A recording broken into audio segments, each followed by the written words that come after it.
Hi, welcome to the TC. My name's David, and today we're going to be taking a look at the Nintendo DS Lite. How does it hold up today?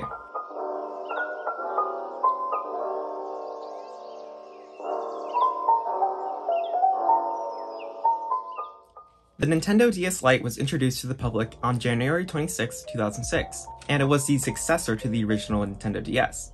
Now, the original Nintendo DS was a lot bigger and heavier and quite a bit thicker, but now the new Nintendo DS Lite was everything the opposite of that. It was a lot slimmer, it was a lot lighter, and it actually had brighter displays. So the DS Lite was a pretty substantial difference if you look at the actual build of it. But how did it hold it back then compared to the original DS? Was it really worth upgrading to? Or was it simply a stopgap for something better?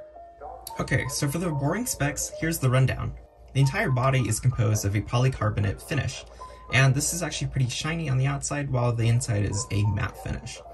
The top display on the DS Lite was a 3.12-inch TFT color LCD, while the bottom had a touch sensor, but it was basically the same exact size and resolution as the top display.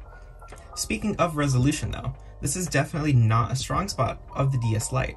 It is a 256 by 192 pixel display, meaning that a 38mm Apple Watch actually has more pixels than the DS Lite. So it really isn't the best display, but it does have a max brightness of 200 nits, which does help it be seen in lighter situations. Now, the processor of the DS Lite is actually a little bit interesting. It consists of two ARM processors. There's a main CPU and a coprocessor, similar to how a modern phone processor has two processors associated with them. The main processor is clocked at a speedy 67 MHz, while the coprocessor is at 33 MHz. This is mated with a massive 4 MB of RAM and 256 KB of flash memory. There's also face buttons on the right side, along with start and select buttons. On the left, there is a D-pad, and the top half contains the speakers on each side. This is a stereo setup, and you might notice that they are actually smaller than the original DS. However, reviews said that they actually sounded exactly the same. So maybe they were able to fit the same speakers in a smaller enclosure. There's also triggers on the left and right side of the handheld, with a volume slider on the bottom, the stylus on the bottom right, and a power switch as well. There's also a microphone in the middle here for voice recognition and a 3.5mm headphone jack for external sound. Of course, you can also find the slot for your DS cartridges and the slot for the Game Boy cartridges. It also came in a multitude of colors and limited editions, so there was a version for everyone really. Now, actually using the DS, I won't lie, I have absolutely no idea when the last time I plugged this thing in, yet the battery says that it's full. It's kind of insane just how that happens. I mean, there's literally memes about the DS batteries lasting forever, but like, it's actually true. I think Nintendo needs to share their secrets with everyone because they've kind of actually solved battery degradation, battery health, and battery life in 2006. It's kind of incredible. When you start up the DS, you're greeted with this splash screen. It's basically a bunch of health and safety warnings, but after that we get to the main home screen. On the main home screen, you can see that we have a clock on the top left, along with a calendar on the right. Now on the top, we have like a status indicator indicating your time, the date, if the top screen is enabled, and your battery information. On the bottom, we have our main splash screen. Now the first box will always be your DS game that you have inserted. The PictoChat is basically like a drawing slash kind of almost messaging in a way. You can connect to other people's DSs and have like a group session. I don't really have any other DSs with me, so unfortunately I cannot show you how that works, but I can show you PictoChat later. The DS Download Play allows you to download games from the other consoles. I think that you could connect it to your Wii before, but obviously that's something that you can't really do. I do know that they do have multiplayer games so that you can play and connect to other people's DSs. On the bottom is for your game pack. Now the game pack obviously sits inside of here. It's a Game Boy cartridge, and it lets you play Game Boy games on your DS. Now on the bottom here, we have our brightness selection, and this basically lets you change the brightness. On the right, you can set up an alarm. Now, to use the alarm, your DS has to be on, but I just think it's kind of funny that you can have an alarm on your DS. On the very bottom is your settings. Now, if you open settings, you can look at your regular settings, the clock and time, your personal user information, and calibration. So looking deeper into the regular options, you can look at your language and your GBA mode, so you can decide whether you want it on the top or bottom screen. If you look at clock and date information, I mean, it's pretty obvious, but it allows you to adjust the alarm, the clock, and the date. The user information allows you to set your favorite color for the accent colors. It lets you enter your username for the console. Oh, I just messed that one up there. Oh, shoot. Confirm. Confirm. And your birthday, as well as any messaging. Oh, okay then. I haven't used this in forever. If we exit this, we can go back to calibration, and this basically lets you calibrate the touchscreen. So I can give you guys a little demo real quick. You basically have to hit the points, and this helps calibrate the touchscreen. And there we go. Our touchscreen is officially calibrated.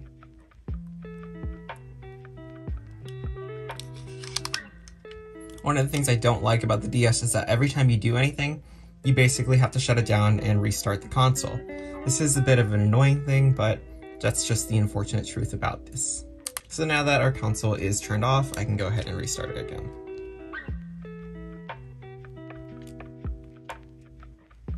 Now if you want to play a game, obviously, you just have to insert your cartridge into the cartridge slot up top.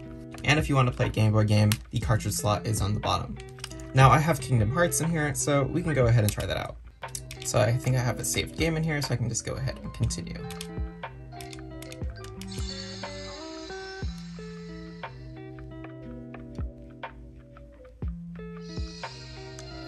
And you can see here, I'm able to play the game.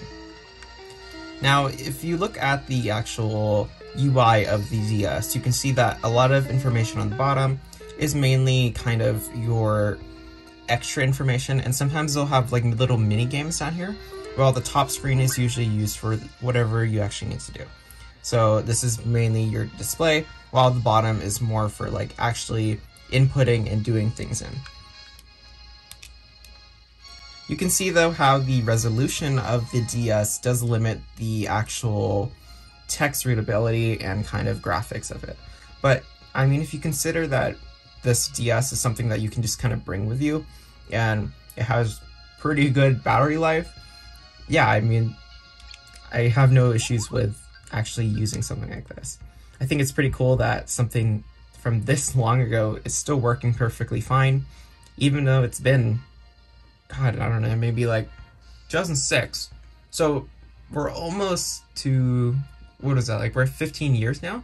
So it's a pretty incredible thing to think about that, you know, 15 years later and we're able to use this today. The loading times, as you can see, are actually not too bad either. So honestly, if you were trying to use this as a console today, it's not terribly bad. Now, one thing I do wish it had is actually a joystick. The D-pad is okay, but it is a little bit limiting as to how to actually move your character. As you can see, you can only go in one direction at a time.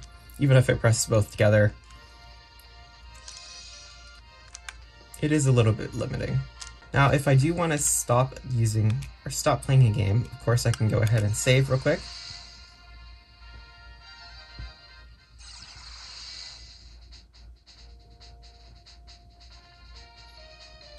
Okay, maybe I did not save. And now we're back to our regular splash screen. So as you saw, things did not go as planned there, but now we can go ahead and try a GBA game. So let me get a GBA game real quick and we can go ahead and put that in. So what I have right here is Mega Man Battle Network Blue 3. So we're gonna go ahead and try this GBA game and see how it works on the DS Lite. So if I just go ahead and plug in the cartridge here, it just goes in. And now I do have to restart the console to show on the splash screen. So I'm just gonna restart it.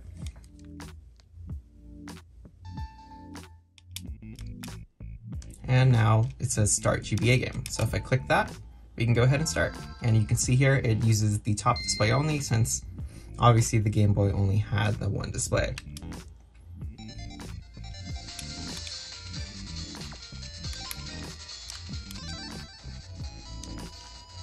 And look at, we're playing a GBA game.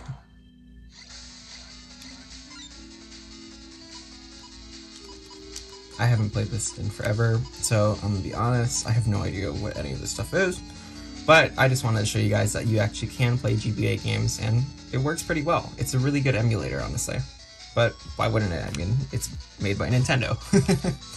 They can emulate their own games pretty well, I think. Okay, maybe not. And well, that's basically the Nintendo DS. It allows you to play DS games as well as your GBA games.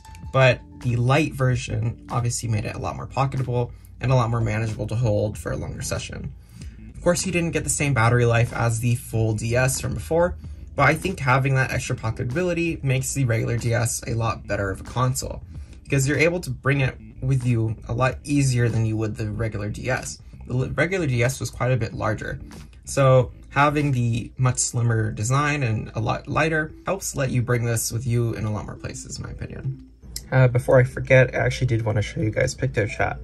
So PictoChat basically let you chat with other people who had a DS that was nearby you, or let you basically draw like what I did with it. So if we look at the main PictoChat splash screen, there's 4 different rooms and it shows you how many people are in each room. Now this used the Wi-Fi on board on the DS to communicate with other people's DSs. So obviously there's no one around me, so I'll just use chat room A. Now it shows up here my name and who entered the chat. When people would enter into the chat, their names would pop up on here as well, and any of the messages and drawings that they put would also go on this top screen.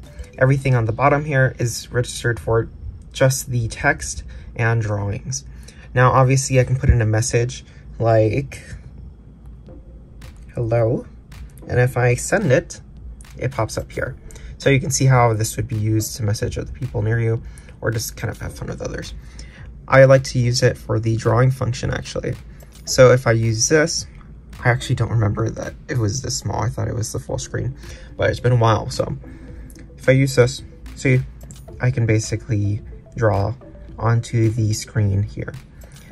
One of my favorite things to do before was actually just kind of black out the entire screen and then use the eraser to draw. I don't know if anyone else did that or if I'm just crazy. But if we just keep doing this, you can just draw and basically do whatever you want and send it in the chat. So if I just send this, see, it pops up in the chat. And yeah, I can like write something real quick. So it's terrible, but there's my hello.